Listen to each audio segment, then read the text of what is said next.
जी हाँ दोस्तों, हम लोग पढ़ रहे हैं कक्षा 6 का मैथ, जिसमें आज हम सब पढ़ेंगे पूर्ण संख्याएं। आज पढ़ेंगे अभ्यास 2A। अभ्यास 2A के पहले थोड़ा पूर्ण संख्याओं के बारे में जान लेते हैं, फिर हम सब पढ़ेंगे अभ्यास। देखिए दिया हुआ है 0, 1, 2, 3, 4 पूर्ण संख्याएं हैं। मतलब जो पूर्ण संख्याएं शुरू होती हैं वो जीरो से शुरू होती हैं, यानी प्राकृतिक संख्या में जीरो को ऐड कर देते हैं। जैसे देखिए ये लिखा है प्राकृतिक प्राकृतिक संख्या हम सब पढ़ चुके हैं। वो शुरू होता था 1, 2, 3 डॉट डॉट हो जाता था। लेकिन पूर्ण संख्याएं जो होती हैं, पूर्ण संख्याएं यानी प्राकृतिक संख्या में अगर हम सब जीरो को ऐड कर देते हैं तो ये हो जाती हैं पूर्ण संख्याएं। ये हो गई पूर्ण संख्याएं। यानी सबसे छोटी पूर्ण संख्या क्या होगी? सबसे छोटी पूर्ण संख्या हमारा ज़ीरो होगी। अब देखिए दिया हुआ है और सबसे बड़ी पूर्ण संख्या नहीं होती है। अब देखिए दिया हुआ है, प्रयास कीजिए नीचे की संख्या रेखा देखकर बताइए कि बिंदुओं ए बी सी डी कौन सी पूर्ण संख्या द्वारा निरूपित होती हैं।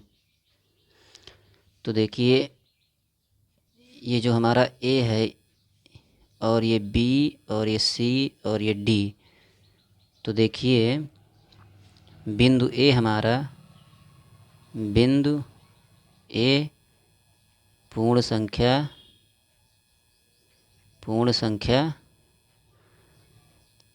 3 द्वारा निरूपित होगी, 3। और बिंदु बी पूर्ण संख्या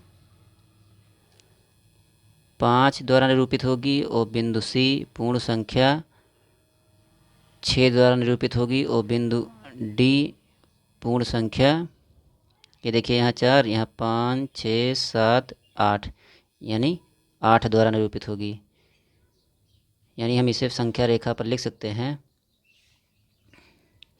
संख्या रेखा पर लिखेंगे, यहाँ लिखेंगे 3, यहाँ पर लिखेंगे 4, यहाँ पे लिखा है, यहाँ लिखेंगे 5, यहाँ लिखेंगे 6 और यहाँ पे लिखेंगे 8। अब देखिए दूसरा क्या कह रहा है यहाँ पे कि एक की पूर्ववर्ती पूर्ण संख्या, तो एक की पूर्ववर्ती पूर्ण संख्या।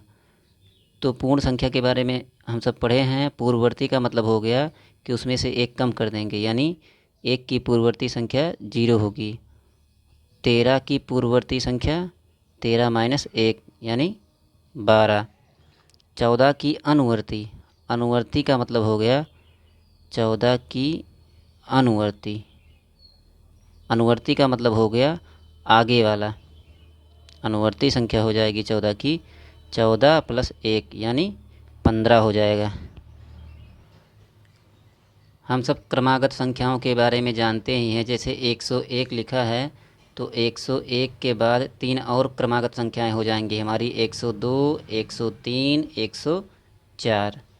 तो ये क्रम से लिखी है, इन्हें क्रमागत संख्याएं कहते हैं। देखिए पहला सवाल दिया हुआ है, प्रश्न नंबर 1, सबसे छोटी पूर्ण संख्या। तो हम सब पहले भी पढ़ चुके हैं। सबसे छोटी पूर्ण संख्या क्या हो जाएगी? शून्य हो जाएगी। यानी सबसे छोटी पूर्ण संख्या हो जाएगी हमारा शून्य। अब देखिए कह रहा है कि प्रश्न नंबर 2, संख्या रेखा पर निम्नलिखित पूर्ण संख्याओं को प्रदर्शित कीजिए। तो इसको हम सब देख के कैसे प्रदर्शित करते हैं। पहले एक रेखा खींचेंगे और उसके बाद में हम सब ऐसे बिंदु लगा देंगे, 1, 2, 3, 4, 5 ऐसे बना देंगे। और उसके बाद में यहाँ पर लिख देंगे 0, 1, 2, 3, 4, 5। ये हमारा संख्या रेखा पर प्रदर्शित हो गई पूर्ण संख्याएं। अब देखते हैं अगला सवाल। देखिए हमारा प्रश्न नंबर 3 कह रहा है कि 3 क्रमागत पूर्ण संख्याओं में पहली और तीसरी का योगफल 28 है। संख्याएं ज्ञात कीजिए। अब देखिए एक सूत्र होता है हमारा कि मान लीजिए दिया है यहाँ पे 6, 7, 8 दिया है। तो 6, 7, 8 अगर दिया है तो ये पहली हो गई, ये दूसरी हो गई, ये तीसरी हो गई। तो यानी अगर हम सब पहली और तीसरी को जोड़ देते हैं और उनका आधा कर देते हैं तो हमें जो है दूसरी संख्या प्राप्त हो जाती है। लेकिन ये तीनों क्रमागत होनी चाहिए। जैसे देखिए पहली को हम जोड़ दिए, क्या हो गया, ये 6 और ये प्लस 8 कर दिए और बटे 2 कर दिए। तो ये हमें देखिए 8, 6, 14 बटे 2 यानी आ गया 7। तो देखिए ये पहली संख्या थी, ये तीसरी संख्या थी, दोनों को जोड़कर आधा किए तो ये 7 यानी बीच वाली संख्या प्राप्त हो गई। तो देखिए हम क्या लिखेंगे, बीच की संख्या बराबर पहली प्लस तीसरी संख्या बटे 2।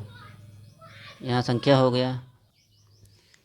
अब देखिए सवाल में कहा है कि पहली और तीसरी का योगफल 28 दिया है। तो पहली और तीसरी का योगफल 28 हो गया, बटे 2 कर दिए तो हमें क्या प्राप्त हो गई, बीच की संख्या। तो बीच की संख्या क्या हो गई, 14 आ गया। अब बीच की संख्या जब 14 आ गया, ये देखिए बीच की संख्या 14 आ गया तो इसके एक पहले क्या हो जाएगा हमारा 13 और इसके बाद में क्या हो जाएगा 15। यानी 3 क्रमागत संख्याएं क्या प्राप्त हुई, 3 क्रमागत संख्याएं 13, 14, 15। अब देखिए चौथा सवाल दिया हुआ है, यदि 3 क्रमागत पूर्ण संख्याओं में मध्य की संख्या 39, यानी अब की बीच वाली संख्या पहले दे दिया है, यानी मध्य की संख्या 39 दिया है। तो देखिए 39 हो गया, इसके एक बाद में 40 हो जाएगा, इसके एक पहले 38 हो जाएगा। यानी तीन क्रमागत संख्याएं हो जाएंगी 38, 39, 40। देखिए प्रश्न नंबर 5 क्या कह रहा है, प्राकृतिक संख्याओं के समूह में किस संख्या को सम्मिलित कर लेने पर वह पूर्ण संख्याओं का समूह बन जाता है। तो हम सब पहले ही पढ़ चुके हैं कि देखिए प्राकृतिक संख्याओं में शून्य को सम्मिलित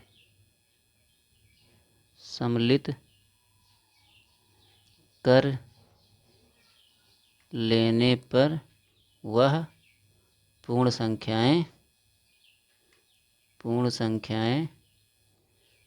पूर्ण संख्याओं का समूह बन जाता है। यानी अगर हम सब शून्य को प्राकृतिक संख्याओं में शून्य को ऐड कर देते हैं तो वह पूर्ण संख्याओं की समूह बन जाती है। तो देखिए दोस्तों, हम लोग पढ़ रहे थे अभ्यास 2A, हमारा प्रश्नावली कंप्लीट हो चुका है। अब हम सब आगे पढ़ेंगे अभ्यास 2। यदि हमारी वीडियो आप लोगों को पसंद आ रही है तो हमारे वीडियो को लाइक करें, अपने दोस्तों के साथ शेयर करें और हमारे चैनल को सब्सक्राइब करें। धन्यवाद, मिलते हैं अगले वीडियो में।